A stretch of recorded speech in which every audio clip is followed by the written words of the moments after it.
Maninona i Maroc zao? Sahirana ve izy, milon'olona ve izy? Sa i Madagasikara manaraka antsakany sy andavany bekony vahiny no mididozana. Tsy zava-baovao tompoko izao zavatra ataony hiraka alefany fianakaviam-be raisam-pirenena izao. Efa nitranga ela izany tamin'ny andron'ny mpanjakany Israely Ezekia. Nandefa hiraka nankany Jerusalema.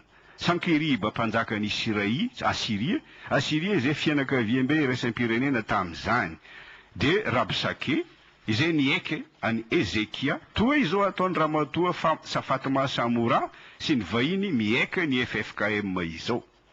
De raiko manokana ny kandidara betsaroana izay sahy, ny joro, namaly azy ireo sy ny amiraly Ratsiraka izay nilaza tamin'ny talata 7 Mai tao amin'ny TV+, fandaharana invité du Zuma, fa mandainga i Fatma Samora nilaza fa ny malagasy no niantso ny Sadek. Ny Sadek hoy ny amiraly no nanao amboletra niditra teto. Ankoatra n'izy mirahalahy ireo mahamenatra ny mahita ireo mpanao politika sisa mangina, tsy miteny, tsy mivolagna, indrindra ny ministry ny raharaham-bahiny sy ireo ministra amin'ny gouvernemanta. Ny fanontaniana ny apetraka eto namany Ismaël. Tsy mahay mamaky convention de Vienne ve ny ministry ny raharaham-bahiny malagasy? Izao mantsy ny voalaza ny andininy fa raika amby efapolo amin'izany convention de Vienne izany. Andalana voalohany. Koa satria manana tombotsoa manokana, tsy azo kitikitiana ny diplomate vahiny miasa eo amin'ny firenena iray. Ho setrin'izany, tsy maintsy mankato ny lalàna sy ny fitsipika misy eo an-toerana izy. Tsy azo ny atao mihitsy ny mitsabaka amin'ny raha tokantranon'ilay firenena mampiantrano azy. Faharoa, raha misy fanambarahana tiany atao, tsy mahazo miresaka mivantana amin'ny vahoaka eo an-toerana izy fa tsy maintsy mandalo sy miera amin'ny ministera ny raharaham-bahiny na amin'ny ministera hafa ny fanarana fa mpifandray amin'ny diplomaty. Izay re alehany. Na tsy mahay mamaky ny convention de Vienne ny ministry ny raharaham-bahiny malagasy, na mamitaka ny vahoaka izy. Tokony ilaza izy fa efa lasa protectorat i Madagasikara izao, ka ny vahiny no mibaiko ny politika ny raharaham-bahiny malagasy fa manatanteraka ny baiko ny fotsiny no asan'ny ministry ny raharaham-bahiny malagasy. Eto Madagasikara mantsy tsy vitany hoe miresaka mivantana amin'ny vahoaka malagasy ny diplomate vahiny, fa miditra ny sehatra ary lalina mihitsy izy ireo amin'ny raha tokantranony malagasy. Manenjika ny FFKM ramatoa Fatma Samora, manenjika ny FFKM ny CPS ny Union Africaine, manenjika azy koa andriamatoa Leonidas Tezapsidis sultan ny Union Européenne.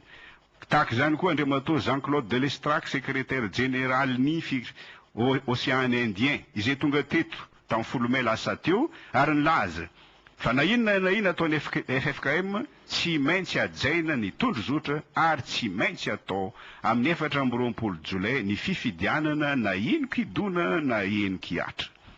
Tamin'ny fankalazana ny andron'ny Eropa tamin'ny 20 Mai, nilaza andriamatoa Leonidas Tezapsidis fa tsy azo ny ekena ny fanemorana ny datim-pifidianana.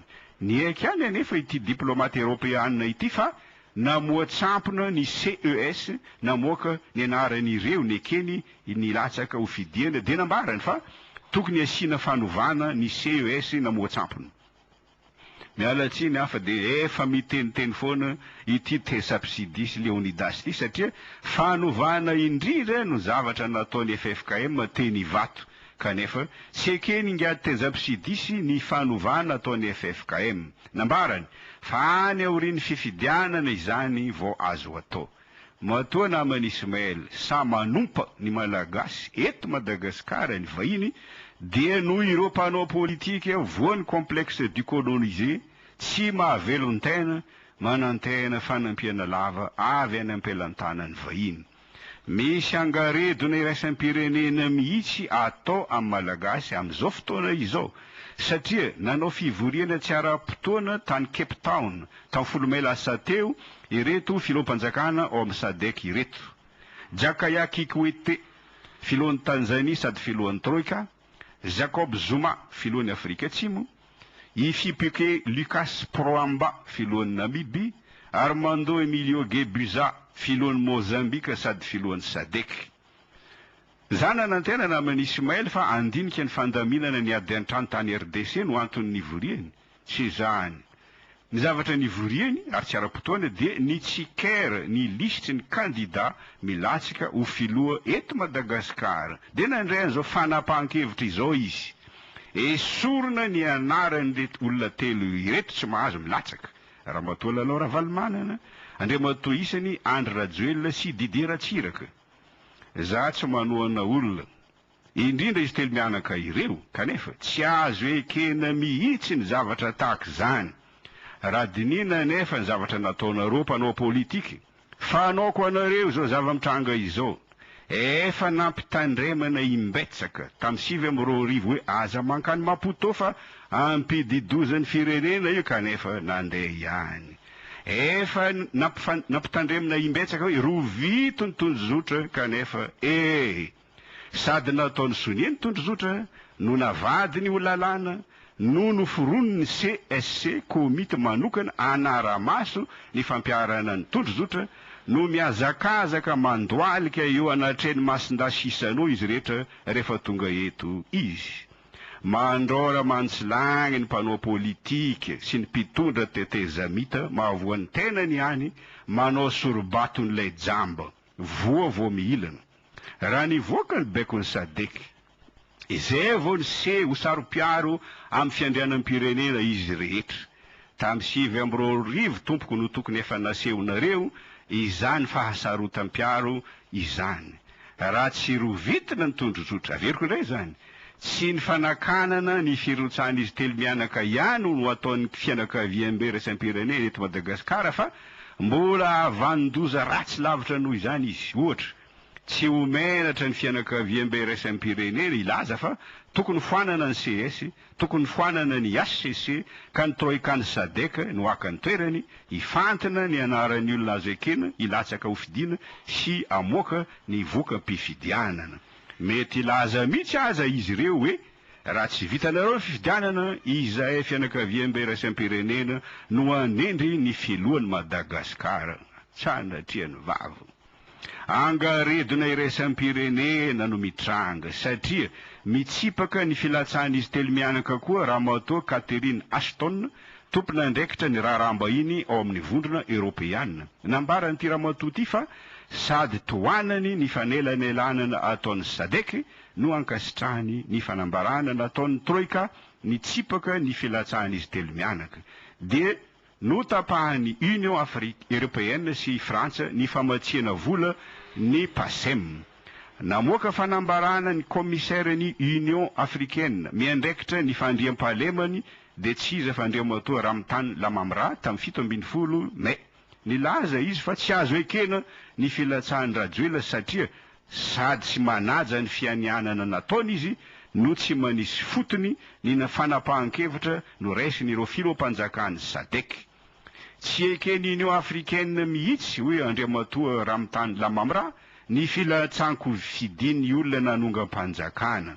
Dia andray fepetra entitra mikasika izany ho izy ny Union Africaine amin'ny fivoriana fa 2020 ataony manomboka amin'ny 20 May any Addis Abeba. Namoaka fanambarana koa ny Quai d'Orsay, ministère ndrarambahiny Frantsay tamin'ny 9 May.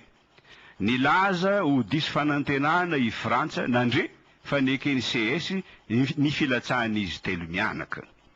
No hitsakitsahany Rajoelina, hoy Vincent Floriani, mpitondra teny lefitra ao amin'ny ministère rambahiny Frantsay, ny fianianana lehibe nataony tamin'ny 15 Janoary nilazany fa tsy ilatsaka fidina filoha izy.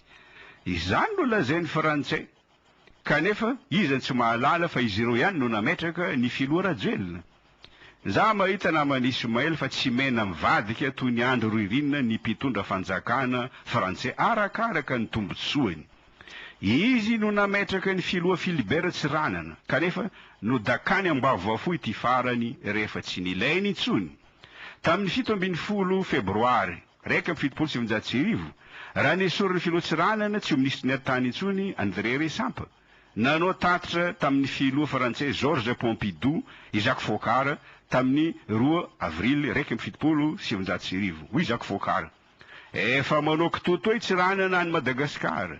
Noroany resampa dia mikorontana i Madagasikara. Raha ny tombontsoantsika frantsay no heverina, tokony averiny tsy ranana i resampa satria raha sanatria ka samborina i resampa, zava-doza ho antsika izany.